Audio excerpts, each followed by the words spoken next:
ప్రధానంగా తెలంగాణలో ఎస్సీ వర్గీకరణ మీద గత కొంతకాలంగా ఫైట్ జరుగుతుంది. మీరు కూడా ఆ జాతికి సంబంధించిన బిడ్డనే.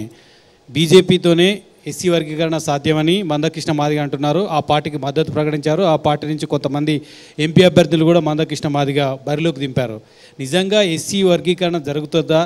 ఒకవేళ కాంగ్రెస్ పార్టీ వైపు నుంచి మీరు ఎటువంటి ఒత్తిడి తీసుకొస్తారు? కాంగ్రెస్ పార్టీ నుంచి ఈ ఎస్సీ వర్గీకరణ మీద మీ స్టాండ్ ఏంటి? మందకృష్ణ మాదిగ స్టాండ్ కరెక్టేనా కాదా? షెడ్యూల్ కులాల వర్గీకరణకు నేను కట్టుబడి ఉన్నాను. నేను దాన్ని మనస్ఫూర్తిగా నమ్ముతాను కూడా. అందరికీ రాజ్యాంగం కల్పించిన రిజర్వేషన్లు అందరికీ సమపాలలో అందాలనేదే నా యొక్క అభిప్రాయం. దానికి అనుగుణంగానే విత్ ఆల్ కమిట్మెంట్ నేను దండోరాకు మద్దతు ఇస్తూ వచ్చాను. దండోరా ఉద్యమం ప్రారంభమైన నాటి నుంచి నేటి వరకు అనేక మంది కృష్ణతో డిఫర్ అయిపోయారు, కానీ నేను ప్రతిసారి కూడా కృష్ణకు సహకరిస్తూ వచ్చాను. వాళ్ళ సమావేశాలకు, వాళ్ళ సభలకు అన్ని రకాలుగా నాతో అయిన మేరకు నేను ఆర్థిక సహాయం అందించాను. ఆ డిమాండ్ పట్ల చాలా కమిటెడ్ కూడా ఉన్నాను. అయితే దురదృష్టం ఏంటంటే బీజేపీ అధికారంలోకి వచ్చి 10 సంవత్సరాలు అయింది. వర్గీకరణకు ఏ రాజకీయ పార్టీ కూడా వ్యతిరేకం కాదు. వర్గీకరణ చేయాలనుకుంటే ఒక క్షణంలో నరేంద్ర మోడీ చేసే అవకాశం పార్లమెంట్లో ఉంది.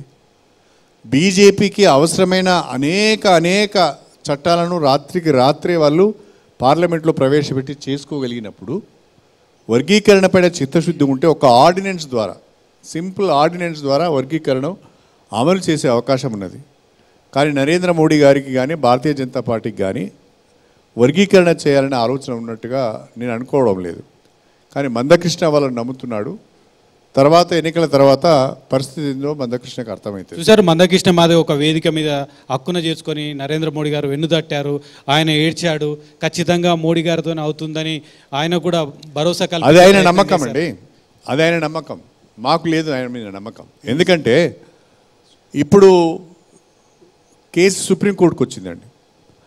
సుప్రీంకోర్టు ముందుకు వచ్చినప్పుడు కేటగరైజేషన్కు మద్దతుగా ఒక సీనియర్ అడ్వకేట్ను రాష్ట్ర ప్రభుత్వం ఏర్పాటు చేసి దామోదర్ రాజనరసింహ మంత్రి దామోదర్ రాజనరసింహ గారితో పాటు ఇంకో కొంతమందిని కూడా ఢిల్లీకి పంపించి ఆ కేసు మీద బలమైన వాదనలు ప్రభుత్వ పరంగా వినిపించడం జరిగింది.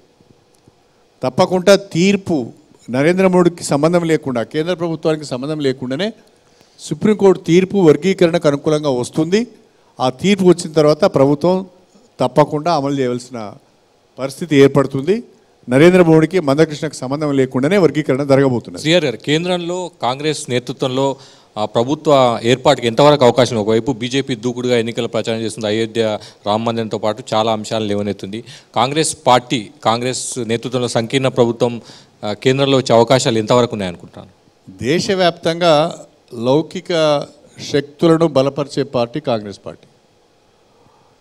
దేశవ్యాప్తంగా బీజేపీ మతతత్వ ధోరణిని అడ్డుకుంటున్నది కాంగ్రెస్ పార్టీ. అయితే అధికారంలోకి రాకుండా అడ్డుకోగలుగుతారా లేదా అనేది నేను అంచనా వేయలేను, కానీ కొంతమేరకైనా బీజేపీని అడ్డుకునే శక్తి ఒక కాంగ్రెస్ పార్టీకే ఉంది, ప్రాంతీయ పార్టీలకు లేదు అనేది నా అభిప్రాయం.